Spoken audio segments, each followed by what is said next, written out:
rentrée chez Foncia il y a maintenant 20 ans, quasiment. Alors là, je déroge à ce que j'ai toujours fait. Néanmoins, au fur et à mesure, j'ai repris la direction de cette structure. Et pour vous donner un ordre d'idée, Foncia Pierre Gestion, c'était il y a 10 ans à peine 400 millions de capi.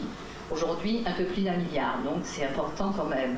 Quasiment le même nombre de collaborateurs, parce que il suffit d'en rajouter quelques-uns, enfin, tout le monde connaît ça, hein, quand on dirige une entreprise.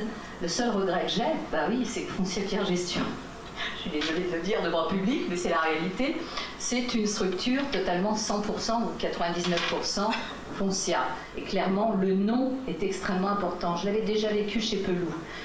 Donc, aller se lancer dans une activité de ce type sans avoir un nom derrière, c'est très compliqué, croyez-le. Quand vous avez un nom derrière, c'est beaucoup plus simple. Après, c'est une question de qualité. Alors, une question de qualité, pour une femme, c'est à la fois facile et moins facile. Pour une femme, c'est très facile quand vous êtes au téléphone d'avoir des informations sur des épargnants. Très facile. Parce que souvent ce sont ces messieurs qu'on a au téléphone et ces messieurs se confient beaucoup. Par contre, effectivement en visuel, c'est quelquefois difficile quand vous avez 30 ans parce que on vous dit c'est sérieux, vous êtes sérieuse, vous connaissez bien votre job. Donc tout ça est assez complexe. Pour une femme, il faut vraiment qu'elle soit réellement professionnelle, qu'elle donne encore plus de son temps. Mais toutes les jeunes femmes qui ont envie, et on en connaît toutes, heureusement, elles sont non seulement capables, et elles sont volontaires, et elles veulent vraiment réussir. Donc ça, c'est le côté positif de la chose, mais il faut faire ses preuves. Faire ses preuves, ça veut dire tout connaître parfaitement, diriger une entreprise et savoir écouter les gens aussi, être là en permanence pour eux. Et puis également être professionnel et suivre l'évolution des métiers. Ce qui est dans mon cas, on est un métier en pleine évolution. Je citais tout à l'heure une personne qui a 22 ans, que j'ai embauchée, elle avait 22 ans, il y a donc quasiment 20 ans que je l'ai avec moi, et elle est un des 4 piliers dans ma structure. Mon deuxième dirigeant qui est un homme, puisque c'est par essence même le directeur financier, néanmoins, pour ce qui est un des piliers, des autres piliers, c'est une femme. Donc c'est cette jeune femme que j'ai eue à 22 ans. Donc vous voyez, elle a bien évolué dans la structure. Au contraire. Pour ce qui est de l'embauche, en général, j'aime bien que les gens fassent leurs preuves. C'est idiot, mais c'est comme ça. Alors ce qui est important, c'est qu'effectivement les gens soient volontaires, les femmes soient volontaires, ce qui est souvent plus le cas d'ailleurs, que j'ai eu des exemples dans les juristes.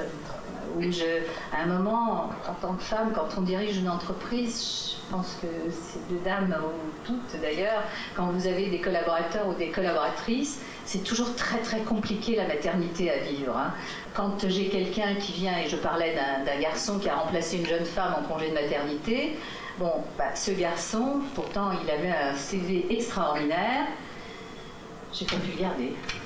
Donc comme quoi une femme peut avoir beaucoup de qualités. J'ai pas pu le garder, alors lui il n'avait pas de problème de maternité, mais j'ai pas pu le garder parce que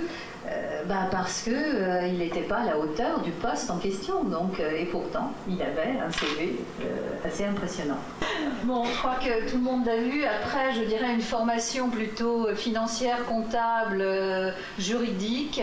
J'ai été amenée à faire un peu autre chose parce que commissaire aux comptes, ça ne me branchait pas vraiment. C'est curieux, mais c'est comme ça. En tous les cas, ça aide beaucoup dans la gestion d'une entreprise ultérieurement. Ça, c'est important pour vous aussi, ou pour vos filles, ou enfin peu importe, les gens qui vous côtoient.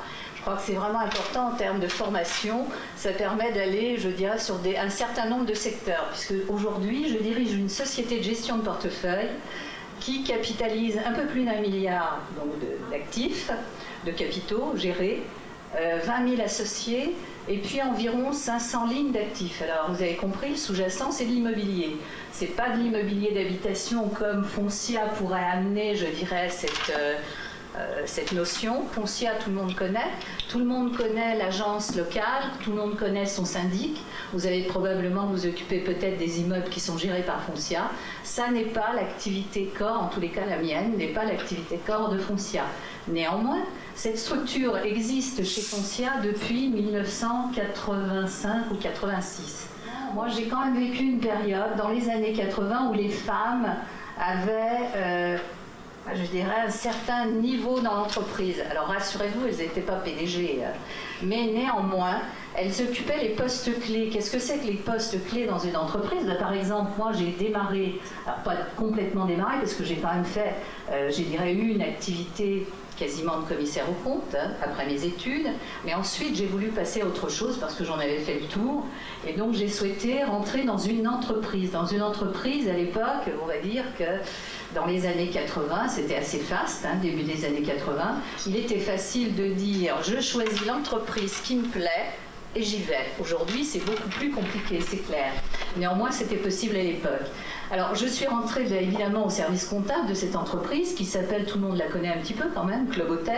Donc, vous voyez, on était déjà dans une activité qui était une activité assez proche de celle que j'ai aujourd'hui, même si, à l'époque, je n'étais pas dans l'épargne publique, mais dans la multipropriété. Donc, j'ai été au service comptable et très vite, je me suis ennuyée. On m'a proposé la direction d'un autre service qui était un service qu'on va appeler aujourd'hui, dans notre jargon actuel, le front et back office. Voilà.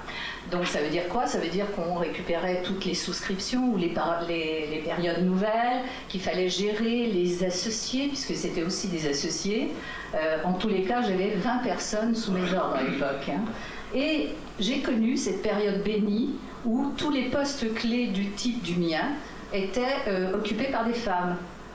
Je répète que quand même le président c'était un homme, mais en tous les cas c'était une période bénie. Alors pourquoi une période bénie? Parce que dans les années 90, le revers, je dirais, de la situation économique est arrivé, et effectivement les femmes ont un petit peu disparu du panorama des responsables, en tous les cas, ou d'activités intéressantes.